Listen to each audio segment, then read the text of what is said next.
Jesucristo habla hoy.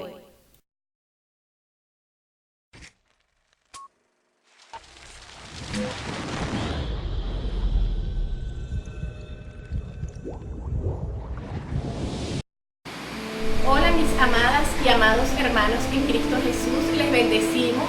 Les habla la pastora Adriana Laíno de Pinto desde Venezuela para darle la más cordial bienvenida a nuestro primer programa Jesucristo habla hoy. Te invitamos para que te conectes con nosotros a través de nuestras redes sociales, Twitter, @Jesucristo habla hoy y por Facebook Jesucristo habla. Por aquí podrás plantearnos todas tus inquietudes y todas tus preguntas.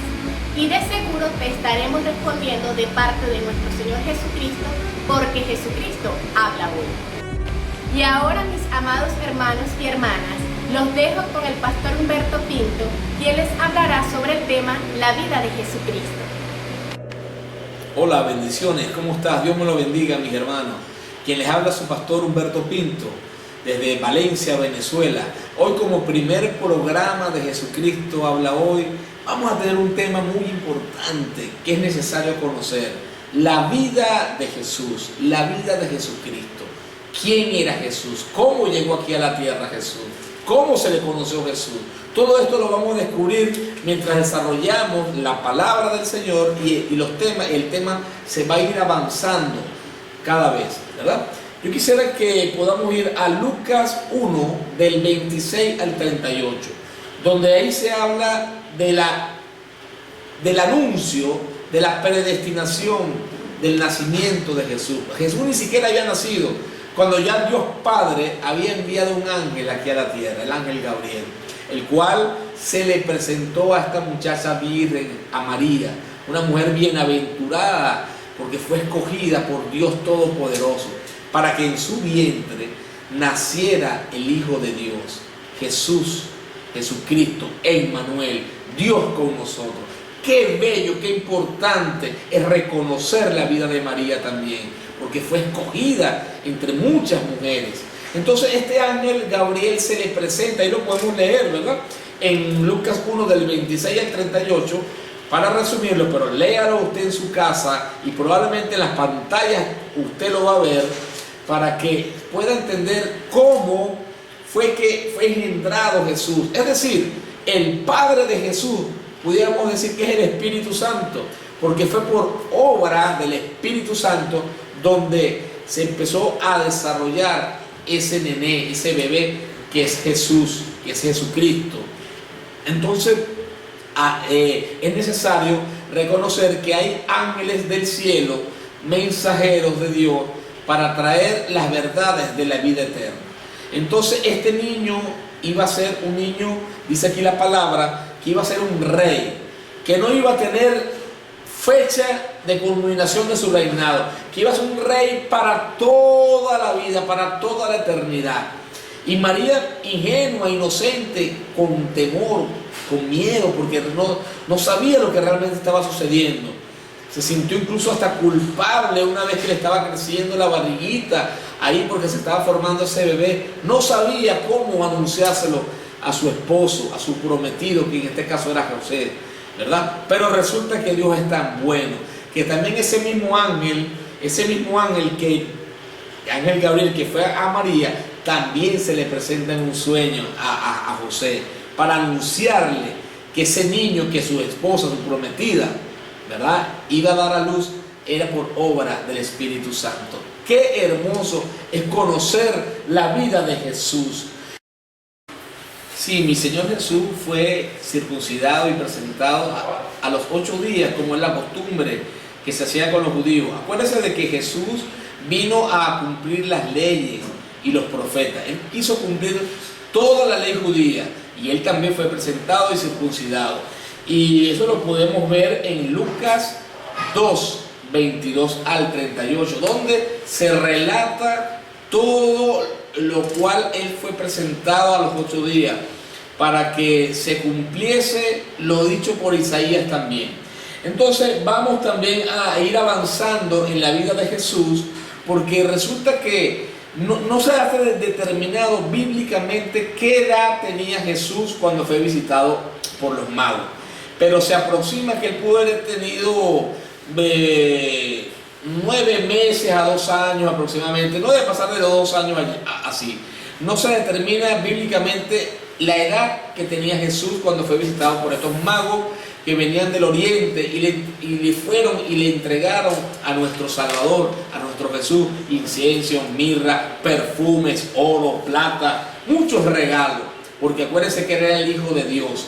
Entonces eso lo podemos ver en Mateo 2, del 1 al 12, ahí se relata cómo fue visitado Jesús por magos, por astrólogos, aquellos que estudiaban y los que estudian todavía el cielo y todos sus astros, ¿verdad?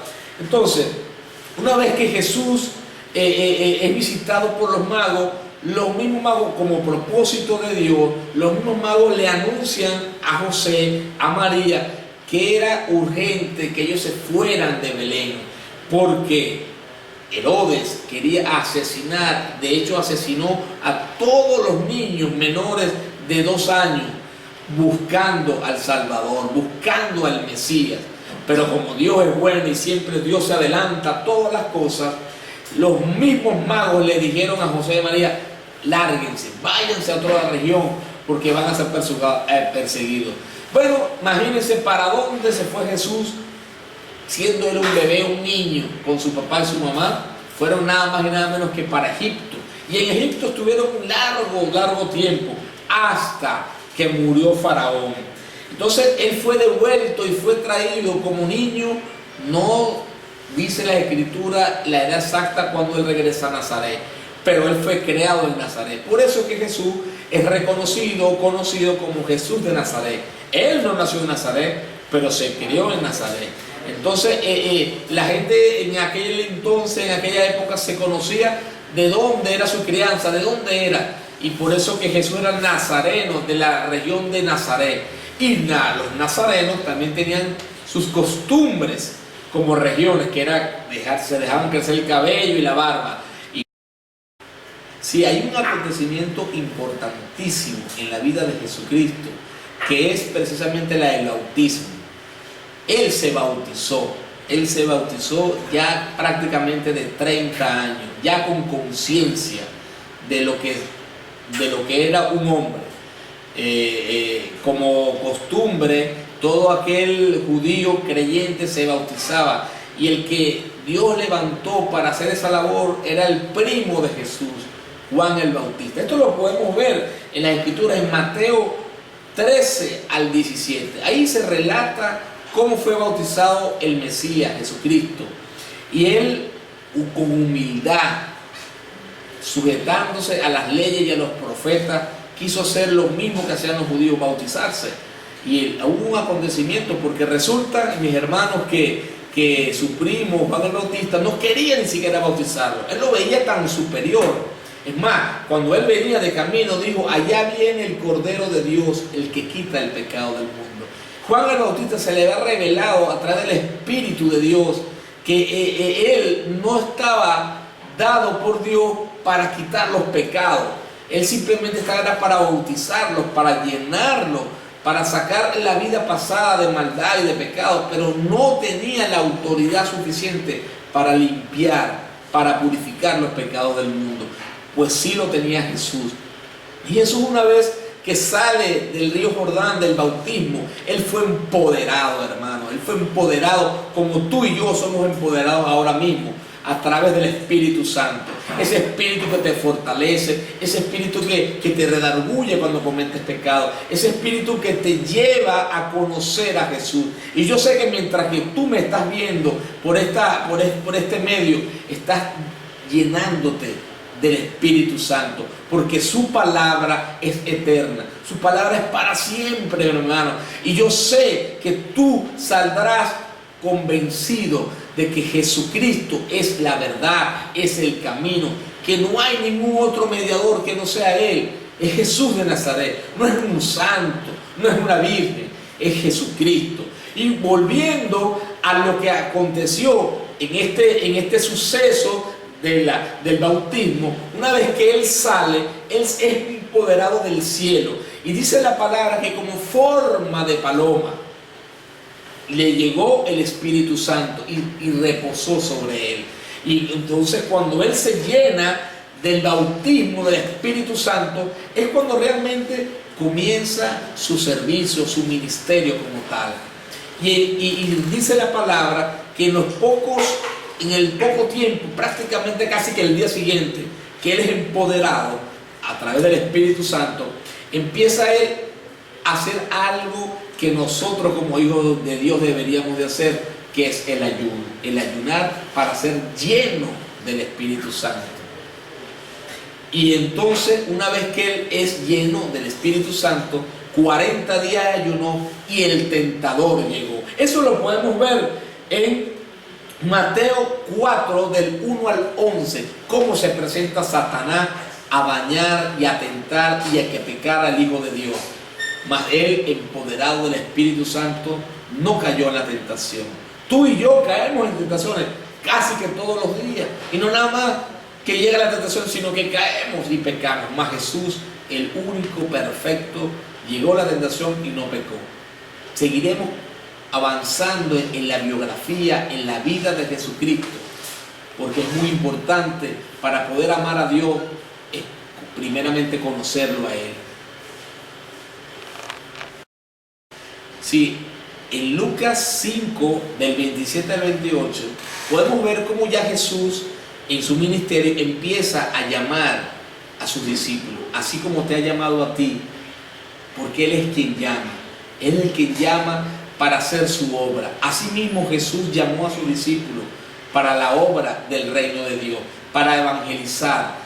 Jesús mismo los agarró de su mano y les dijo: sígueme. Eso lo podemos ver en Mateo 5, del 27 al 28, cuando Él llamó a humildes pescadores, a unas personas sin estudio, sin preparación, a unas personas que ni siquiera pertenecían a esa organización religiosa. Eran personas del pueblo como tú y como yo, personas sencillas, naturales.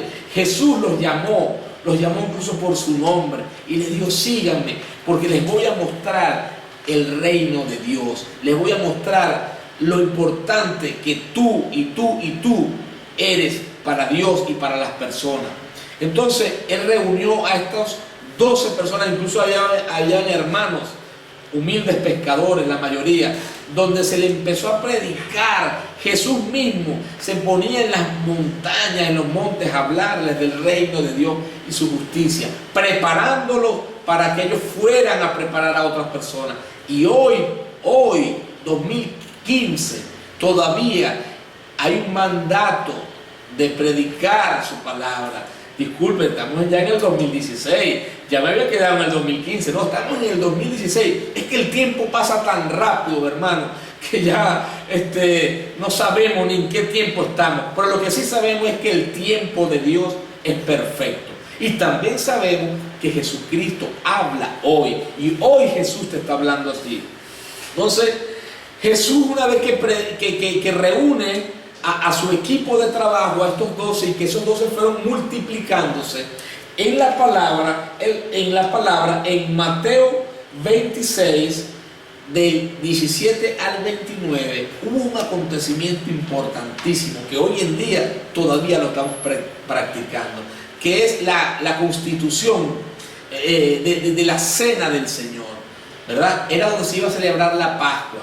Pero en esa Pascua mi Señor reunió a sus 12 discípulos para anunciar nada más y nada menos que su muerte y su resurrección. Él les estaba anunciando que era necesario que comieran de su carne, que era necesario que tomaran de su sangre también. Era algo para ellos en ese momento como un acto de carnivalismo, pero resulta que en un tiempo el Espíritu de Dios, que también reposó en cada discípulo, decían: wow, lo que el Maestro nos había dicho. Por eso que por revelación divina es que nosotros tenemos acceso a los misterios de Dios, solamente con el Espíritu Santo que nos dirige a toda verdad. Entonces, en Mateo 26, del 17 al 29, se instituye la cena del Señor que estamos practicando nosotros como hijos de Dios. Pero una vez que pasa, ¿verdad? Que se desarrolla toda esta cena y hacernos memoria de lo que iba a acontecer con su vida. Jesús fue crucificado, lo que él les había anunciado. Y eso lo podemos ver claramente en Mateo 27, del 31 al 56. Léase toda esa parte y usted verá ahí la muerte y la resurrección de mi Señor.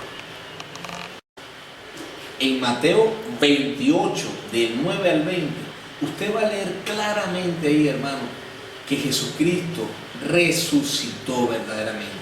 Porque hay creencias que todavía no lo creen, que Jesús está vivo, que resucitó. Hay religiones y sectas donde más aceptan de que Jesús resucitó. Y resulta que los apóstoles del tiempo, ellos vivían predicando precisamente la muerte y resurrección de Jesucristo. Y uno de ellos fue el apóstol Pablo, que defendió siempre que Jesús murió y resucitó. Y eso que él nunca lo ha visto, nunca lo vio, así como tú y yo no lo hemos visto. Es más, hubo un apóstol, Tomás, que sí lo vio vivo, lo vio cuando murió, pero él quería volverlo a ver después de muerto, es decir, en la resurrección. Pero a él le faltó la fe, él no creyó. Y tuvo que Jesús aparecérsele en un acto divino, un acto sobrenatural. Le apareció a Tomás, incluso le dijo: Tomás, mete la mano para que veas los orificios, los huecos que todavía tengo acá.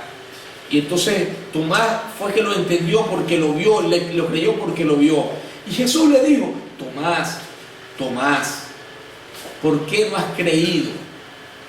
Dijo mi Señor, le dijo: bienaventurados los que no me han visto y han creído. Es decir, tú y yo somos bienaventurados para Dios, porque no lo hemos visto, pero le hemos creído, hermano. Estamos creyendo. La fe no es por lo que tú veas. La fe está dentro de tu corazón. Jesús no viene a buscar religión. Jesús viene a buscar tu corazón, viene a buscar tu alma, porque tú eres importante para Él.